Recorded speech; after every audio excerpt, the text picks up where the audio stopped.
सुखदेव एक गरीब किसान था। गांव में अपनी छोटी सी जमीन पर वो खेतीबाड़ी करता तो था, लेकिन इससे घर का गुजारा कर पाना बहुत ही मुश्किल हो रहा था। और सुखदेव बचपन से ही भोलेनाथ का बहुत ही बड़ा भक्त था। एक बार की बात है, सुखदेव के खेतों में खड़ी हुई हरी भरी फसल अचानक से ही सूख गई। उसने उसमें पानी दिया, खाद भी दिया, जो कर सकता था उसने किया, लेकिन फसल सूख गई। उस पर दुखों का पहाड़ टूट पड़ा। ऐसा कभी नहीं हुआ शांति, कभी नहीं हुआ। मैंने आज तक कभी इस तरह अचानक से फसल को सूखते हुए नहीं देखा। शाम को हरी भरी फसल और अगले दिन सूख गई। ऐसा लग रहा है जैसे किसी ने खेत में कुछ डाल दिया और सब कुछ खत्म हो गया। होनी को कौन टाल सकता है, और अब रोने से क्या होगा। हमें कुछ और उपाय करना होगा। मैं तुझे कैसे समझाऊं शांति, मेरा उस खेत में अब जाने का मन ही नहीं कर रहा। मन में डर बैठ गया कि अगर अब फसल उगाई और वो सूख गई तो। ऐसा मत करो। अगर तुमने हार मान ली तो फिर हम लोगों का क्या होगा। हम तो तुम्हारे ऊपर ही आश्रित है ना। सुखदेव सचमुच में ही बुरी तरह डर गया था। वो एक हफ्ते तक अपने खेत में गया ही नहीं। रोज सुबह मंदिर जाता और घर में आकर पूरा दिन सोता रहता। अगले दिन जब वो सुबह सवेरे मंदिर गया, उसने एक लोटा जल भगवान पर चढ़ाया और वहीं बैठ गया। बहुत हो गया भोलेनाथ, बहुत हो गया। मैंने आज तक तुम्हारी भक्ति में कोई कमी नहीं छोड़ी। कोई दिन ऐसा नहीं रहा जब मैं सुबह सवेरे तेरे इस मंदिर में न आया हूं। तूने जिस हालत में मुझे रख के रखा, मैं रहा। तुझे पता है ना कि इस फसल को उगाने से पहले मेरे पास में बैल तक नहीं थे। पूरे 15 दिन लगे थे मुझे अपने खेत तैयार करके उसमें बीज डालने में, और तुझे एक पल न लगा उसे खराब करने में। मुझे पता है मेरी बातें तुझ पर कोई असर नहीं कर रही होंगी, लेकिन किसी दिन आकर मेरे साथ काम कर, फिर तुझे पता चलेगा मेरा दुख। सुखदेव बेटा, मैं जानता हूं तेरा दुख तू ही समझ सकता है, लेकिन अगर तू हाथ पर हाथ धरकर बैठा रहा तो तेरे परिवार का क्या होगा। अच्छा बेटा, हिम्मत करके अपने खेतों में फिर से खेती कर। सुख दुख तो जीवन में आते ही रहते हैं, पर इंसान हार मानकर बैठता तो नहीं है ना। पंडित जी, आप मुझे बचपन से जानते हैं। आप जानते हैं कि मैं कितना गरीब हूं, मेरे पास बैल तक नहीं है। अब दोबारा से फिर 15-20 दिन की मेहनत के बाद मैं अपने खेतों को जोतकर उनमें बीज डालूंगा और फिर फसल खराब हो गई तो। मेरे बच्चे, तो का तो कोई जवाब ही नहीं है। इसका जवाब तो सिर्फ यही है कि तुम्हें एक बार हिम्मत करनी ही पड़ेगी। ये कहकर पंडित जी उधर से चले गए। तभी आप यूं ही हाथ पर हाथ धरकर बैठे रहना भोलेनाथ। देखते रहो और हंसते रहो मेरे ऊपर, पर मेरी मदद के लिए मत आ जाना। ये कहकर सुखदेव गुस्से में निकल जाता है। वो घर की तरफ जाना चाहता था, फिर पता नहीं क्यों क्या सोचकर वो अपने खेतों की तरफ चल दिया। पानी ना मिलने की वजह से पूरे खेत में दरारें आ गई थीं। सूखी हुई फसल के पत्ते अभी भी जमीन पर पड़े हुए थे। तभी उसे किसी की आवाज सुनाई देती है। सुखदेव, क्या सोच रहे हो? अपने खेत में पैर तो रखो। आवाज से वशीभूत होकर सुखदेव जैसे ही अपने खेतों में पैर रखता है, उसे अपने खेतों में खड़ा हुआ एक सोने का बैल दिखाई देता है। वो डर से खेत के बाहर आ जाता है तो वहां पर कुछ भी नहीं था। वो फिर से खेत में पैर रखता है तो फिर वहां पर उसे सोने का वही बैल दिखाई देता है। वो कई बार अपनी आंखों को मल मल के देखता है। कई बार वो खेत से बाहर आकर देखता है तो कुछ नहीं दिखाई देता, और खेत में पैर रखते ही उसे फिर से वो सोने का बैल दिखाई देता है। विश्वास और अविश्वास के बीच के भंवर से अगर तुम निकल गए हो तो मेरी बात सुनो। भोलेनाथ के सामने रो रो कर तुमने उन्हें मजबूर कर दिया कि वो मुझे तुम्हारी सहायता के लिए भेजे, और अब तुम कभी खेत के अंदर आ रहे हो, कभी बाहर जा रहे हो। ये तुम क्या कर रहे हो? प्रभु, ये तो चमत्कार हो गया कि सचमुच में भगवान ने तुम्हें मेरे पास भेजा है। हाँ, बिल्कुल ऐसा ही है। मुझे भोलेनाथ ने ही तुम्हारे पास मदद के लिए भेजा है। और एक मैं मूर्ख सुबह सुबह भगवान को इतनी सारी सुनाकर आ गया। सचमुच में अब मुझे कितना बुरा लग रहा है। छोड़ो अब इन बातों को, मुझे बताओ कि मुझे क्या करना है। तुम मेरे खेतों को वापस वैसा ही बना दो जैसा वो थे। बस तुम्हें इतना ही चाहिए? मैं तो तुम्हारे लिए बहुत कुछ सोच कर आया था। तभी वो बैल हवा में उड़ता हुआ इस कोने से उस कोने और उस कोने से उस कोने तक पूरे खेत का चक्कर मार देता है, और देखते ही देखते वहां पर तैयार फसल खड़ी नजर आई। ये देखकर सुखदेव के चेहरे पर खुशी के भाव आ गए और वो घुटनों के बल जमीन पर बैठकर भगवान का शुक्र अदा करने लगा। चलो भाई, इसी तरह बैठे रहोगे तो अगली फसल कब लगाओगे? चलो चलो, जल्दी जल्दी इस फसल को जल्दी से बेच कर आओ।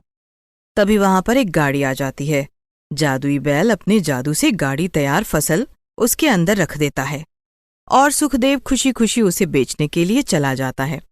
वहां फसल बेचने के बाद अचानक से उसे जादुई बैल का ख्याल आता है। ये मैंने क्या किया?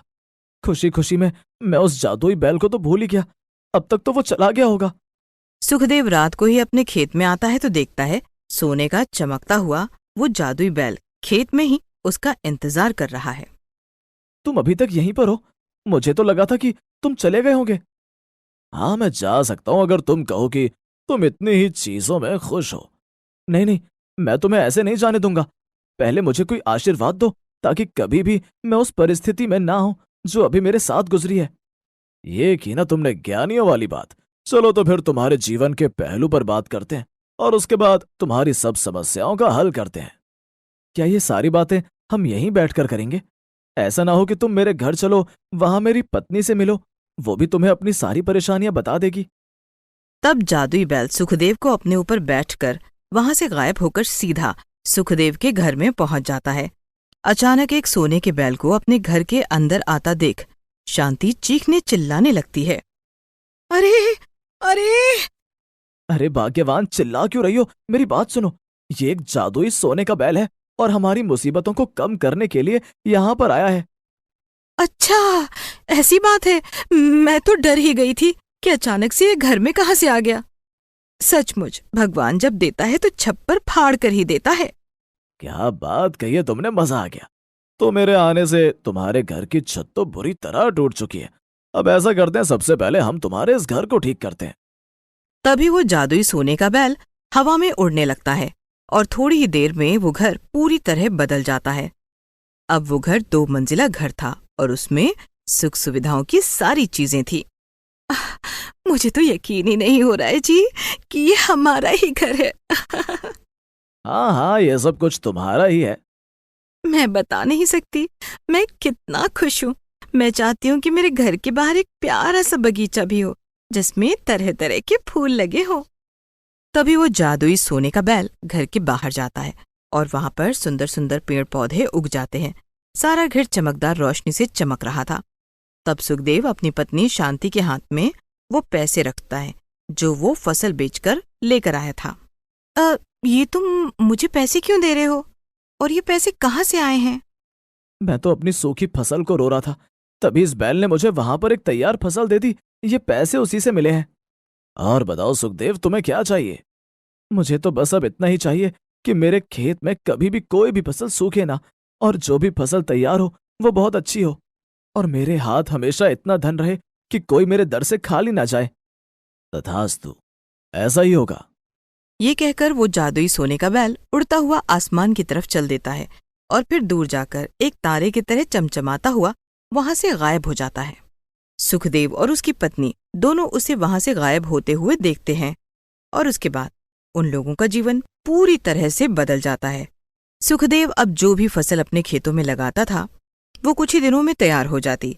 अब उसके पास आधुनिक खेती के औजार भी थे। ये सब कुछ तो बिल्कुल चमत्कार की तरह ही हुआ है और इसका पूरा श्रेय भी तो मैं तुम्हें ही देती हूँ। तुम्हें ही भगवान पर इतनी असीम श्रद्धा थी कि भगवान को भी तुम्हारे लिए धरती पर आना पड़ा। हे भगवान, देखो तो पैसा आते ही कैसे बुद्धि भ्रष्ट हो गई है। उस दिन से तो मैं मंदिर भी नहीं गया।